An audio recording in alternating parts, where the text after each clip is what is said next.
Hello, and welcome back to the Stage of the Modern Age, a place where we discuss and break down the world building, geography, politics, and magic of popular books, movies, TV shows, and video games. Today we're going to be talking about the Dresden Files, specifically the world building and geography of the Dresden Files universe. This is a spoiler warning for anybody who hasn't read the Dresden Files. We're going to be discussing all the way up to the book Battlegrounds. So anybody who hasn't read up to that point and doesn't want spoilers, please go do so and then come back. The first thing I wanted to talk about is the first non-normal or paranormal entity that we see in the Dresden universe, and that would be vampires. Vampires in the Dresden universe are divided into three categories: the red vampires, the white vampires, and the black vampires, also known as the red court, white court, and black court vampires. Red court vampires are the closest to what we would think of as normal vampires. They drink blood, they are undead, and they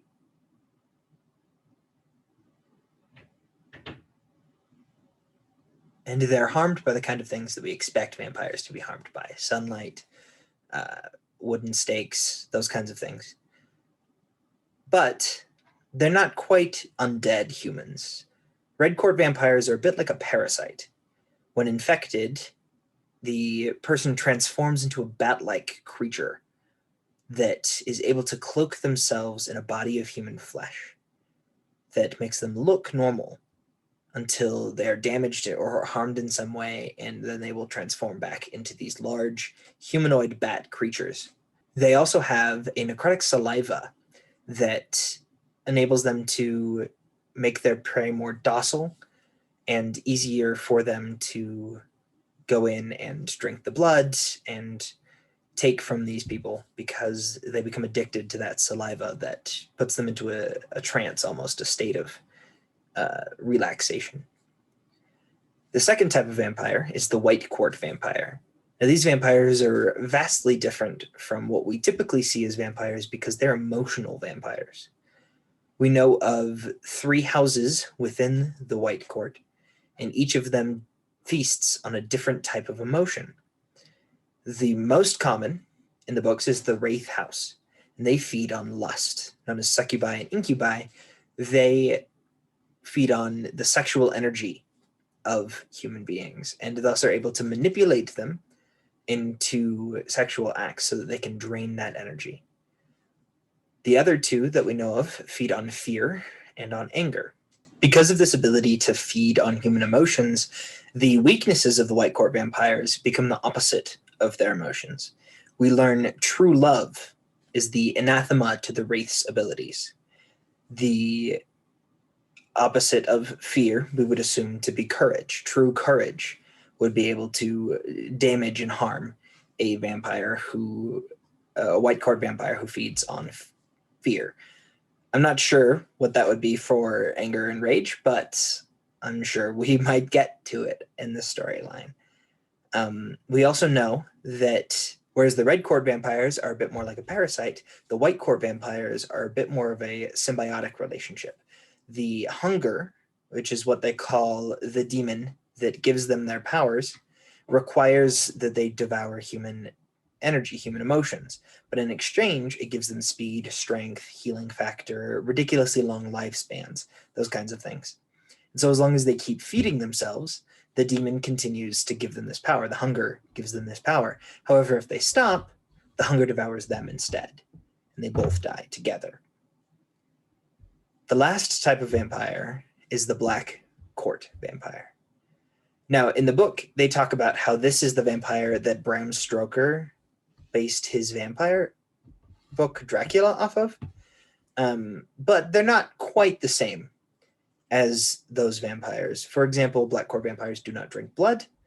However, they do seem to be harmed by sunlight. They are repulsed by religious iconography like crosses and the belief. Black court vampires also have the ability to mesmerize people. They can use their eyes and their magic to mind control people and create what Dresden refers to as Renfields, which are humans that are completely mind wiped. There is no thoughts in their mind. They are just servants of the Black Court and do whatever they're told. These become ruthless assistants, ruthless soldiers for their army. They are able to take damage without feeling pain because their minds don't work anymore. They will follow any order given to them, regardless of who gives it or why or when, as long as it's from someone working for the Black Court. And so this makes them extremely dangerous because they can turn a civilian population into an army. But because of the wide known scope of their weaknesses, it's very difficult for them to actually build up any type of resistance because they're easily killed, and so they have to stay in the dark. Up next, we're going to talk about werewolves. There are 4 different types of werewolves in the Dresden verse. There are Loup-garou, Hexen wolves, normal werewolves, and lycanthropes.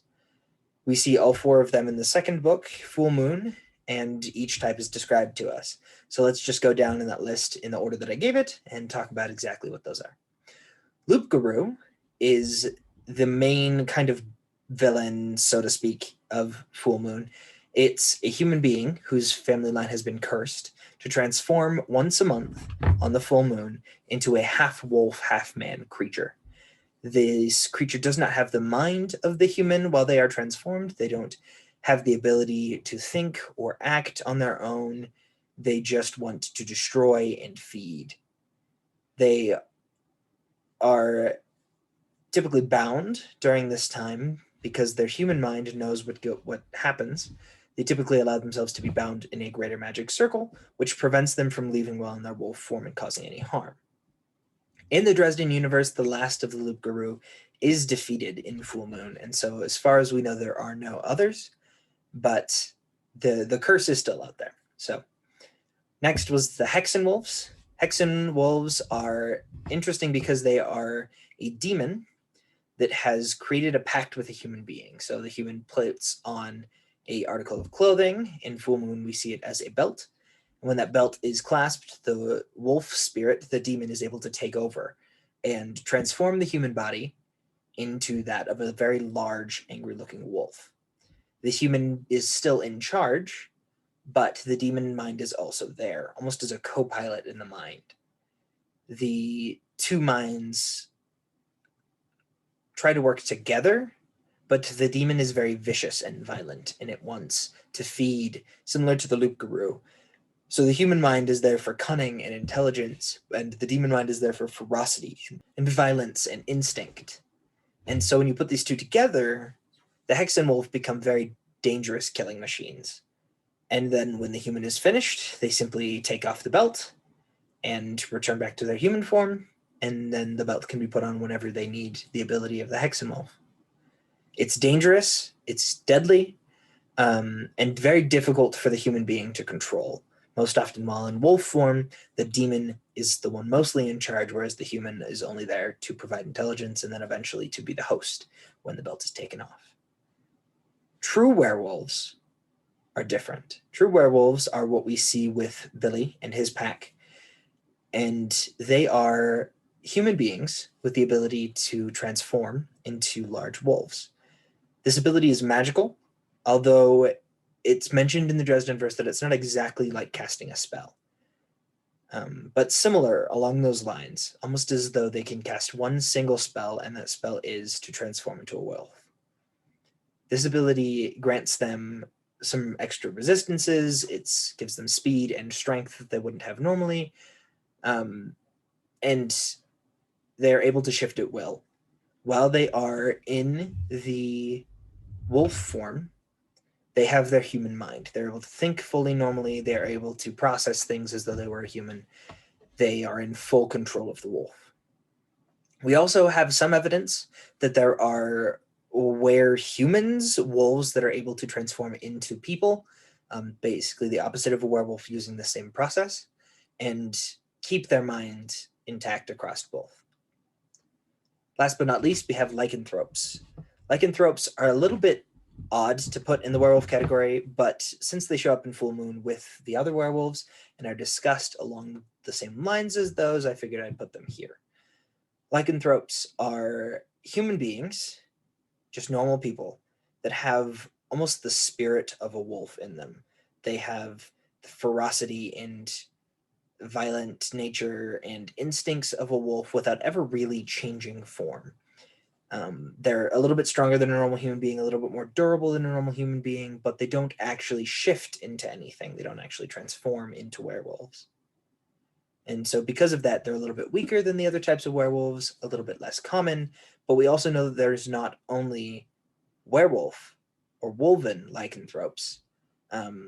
It's discussed very briefly in the book that there are other types, but werewolf or wolf type lycanthropes are the only kind we ever actually get to see. Up next, we need to talk about the Never Never. The Never Never is kind of a half world. It's a place between this world and what's known as the outside, which is something I'll talk about later. But the Never Never is a place of magic, of mystery. It's a lot of where the majority of the magical creatures in this world come from, and it's a place of imagination. The creatures who live there kind of control the area around them, make it like them, and do that through their personality, through their nature. And the creatures from the Never Never typically have very strong nature that they have to follow. This is them. This is what they do, who they are, and they cannot change that. Unlike mortals or creatures from the mortal plane of normal Earth, who are capable of determining their own nature, determining their own destiny, so to speak. The creatures from the Never Never don't get to do that. So the first of those that I'd like to talk about is the fairy. There's the winter fae, the summer fae, and those that are neither winter nor summer. They kind of sit in a weird in-between place. And these fairy, or the fairy in general, are creatures of nature. The winter fae represent the more vicious side of nature, cruelty, hunger, hunting, and animals that are predators. Whereas summer represents the more growth-oriented side of things, fire and plants and growth and rebirth, those kinds of things. Neither one are good nor evil. While it seems like the summer fae are more good aligned, they would be perfectly fine with the world being overgrown with trees and roots and all people dying, and returning everything to nature. Whereas winter, while they seem evil, are all about nature taking its course and the survival of the fittest and the strong. The unaligned fae, specifically Goblinkin and the Wild Hunt, are kind of wild cards. They don't fit in either one of these two categories, either as winter or summer fairies, and it's hard to know exactly what to expect from them unless you know specifically what type of faction in the unaligned fae that they are connected with. For example, the Wild Hunt exists to hunt. They get called into the material plane with a target in mind, and they kill everyone and anything in their way until they get there. Basically, the saying goes, you are either killed by the hunt or join the hunt. Those are your two options. Another cool and important bit of information about the fairy is that they are capable of having children with mortals, with normal humans. These children are known as changelings, and changelings have some of the powers of their fairy parentage, but the choice, the free will of their human parentage. And so they're able to decide to be more fae or more human. And they call this the choice. And at any point in time in a changeling's life, they can make the choice to go fully fairy, taking on all of the powers of their fairy parent and transforming into the fae that they are descended from, and in turn giving up their own free will, becoming fully creatures of their nature, of the things that they are as their fairies. Or they can choose to become fully human, giving up that fairy side of them and taking on a purely mortal life. They will die at the same time as any other human would, and they basically just become normal people. The next residents of the Never Never are the spirits.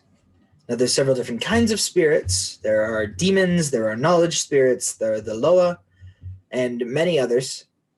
But the spirits are all very similar. Basically, they don't have a physical body. They can create one while they are on the material plane out of ectoplasm, which is like a gooey, almost clear substance that can be formed into things by the spirits, into bodies and constructs. Some of the more notable spirits in the book series are Bob. He's a knowledge spirit that helps Harry out. He's trapped in a skull. He kind of becomes Harry's assistant and mentor in the magical arts. There are demons, which are not necessarily fallen angels like they are in Christian mythology, although there are fallen angels in the series. They are more just malevolent beings that can be summoned bound by a wizard or other magic user to do their bidding.